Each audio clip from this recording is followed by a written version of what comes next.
নমস্কার বন্ধুরা, কেমন আছেন সবাই? মমস কিচেনে আপনাদের স্বাগত জানাই।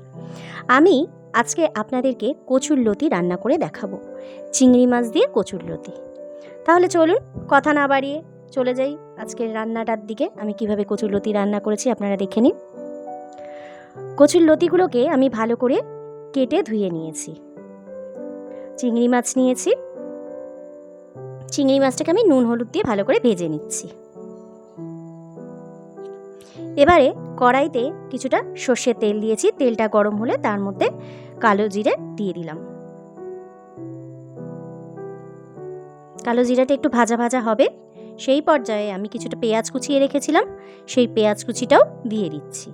দিয়ে একটু ভাজা ভাজা করে নেব।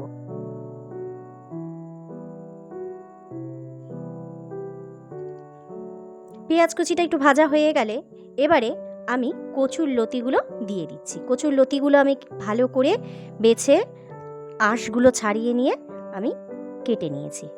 আমি কিন্তু সেদ্ধ করে নিইনি, আমি কিন্তু ওই সেদ্ধ না করা কচুর লতিটাই দিলাম। অনেকে আপনারা সিদ্ধ করে নেন, বাট আমি সিদ্ধ করে নিইনি।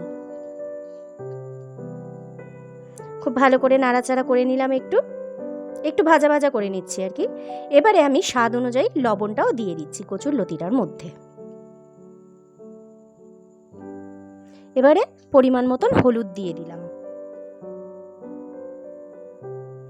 খুব ভালো করে আমি নেড়ে নেব, একটু ভাজা ভাজা করে নেব।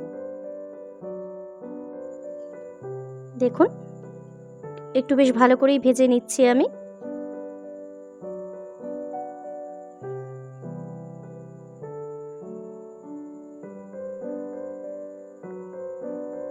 খুব ভালো করে ভাজতে হবে। ভাজতে ভাজতে দেখবেন একটু গা থেকে জল ছেড়েছে, কচুর লতিটার গা থেকে বেশ জল ছাড়বে।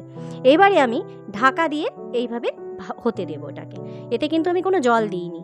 এবারে আমি রসুন বাটা দিয়ে দিচ্ছি, শুধুমাত্র রসুনই দিয়েছি এতে, আমি রসুন বাটাটাই দিয়েছি, পেঁয়াজ টেয়াজ কিছু দিইনি, শুধু রসুন বাটা দিয়ে দিলাম। দিয়ে ভালো করে একটু কষাবো। সামান্য একটু জলও দিয়ে দিলাম আমি। রসুন বাটাটা দিয়ে ভালো করে কষাতে হবে।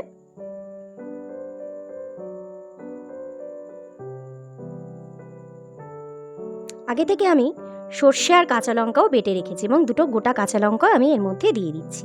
এবারে এই সর্ষে বাটাটাও আমি এর মধ্যে দিয়ে দেব। রসুনটা দিয়ে কিন্তু ভালো করে কষিয়ে নিয়ে তারপরে এই সর্ষে বাটাটা আমি কিন্তু দিয়েছি। এবারে পরিমাণ মতো জল দিয়ে দিচ্ছি। খুব বেশি কিন্তু আমি জল দিইনি, দেখুন আমি কিন্তু খুবই সামান্য পরিমাণে জল দিয়েছি। এবারে এটাকে আমি ঢেকে ঢেকে রান্না করব।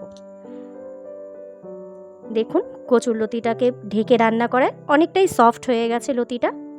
আমি কিন্তু আগে থেকে সেদ্ধ করে নিইনি, বারবার কিন্তু একই কথা বলছে, আমি কিন্তু সেদ্ধ করে নিইনি। এই যে জল দিয়েছি এতেই আমার লতিটা সিদ্ধ হয়ে যাবে। আগে থেকে সেদ্ধ করার কোনো প্রয়োজন পড়ে না কচুর লতিতে। আরও একটু হবে, সিদ্ধ হবে আর একটু, সেই কারণে আমি আবার ঢাকা দিয়ে রান্না করব। দেখুন এবারে কিন্তু লতিটা বেশ ভালো সিদ্ধ হয়ে গেছে। এই পর্যায়ে আমি চিংড়ি মাছ ভাজাগুলো এর মধ্যে দিয়ে দিচ্ছি। চিংড়ি মাছ ভাজাটা দিয়ে ভালো করে নেড়ে নিচ্ছি। এবারে আমি একটু স্বাদ অনুযায়ী চিনি দিয়ে দিলাম। চিনি দিয়ে এবারে ভালো করে একটু নাড়ব।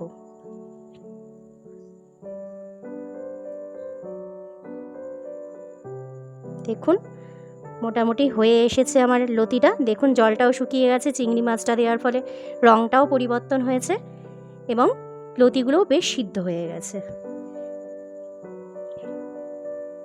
গরম ভাতের সাথে এই কচুর লতি খেতে কিন্তু দুর্দান্ত স্বাদ লাগে।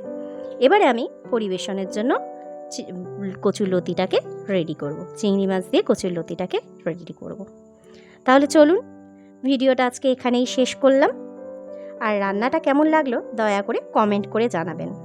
ভালো লাগলে আমার ভিডিওটাকে একটা লাইক করে দেবেন আর চ্যানেলটাকে সাবস্ক্রাইব করে দেবেন। সবাই ভালো থাকবেন, সুস্থ থাকবেন। দেখা হবে পরের একটা রান্নার ভিডিওতে।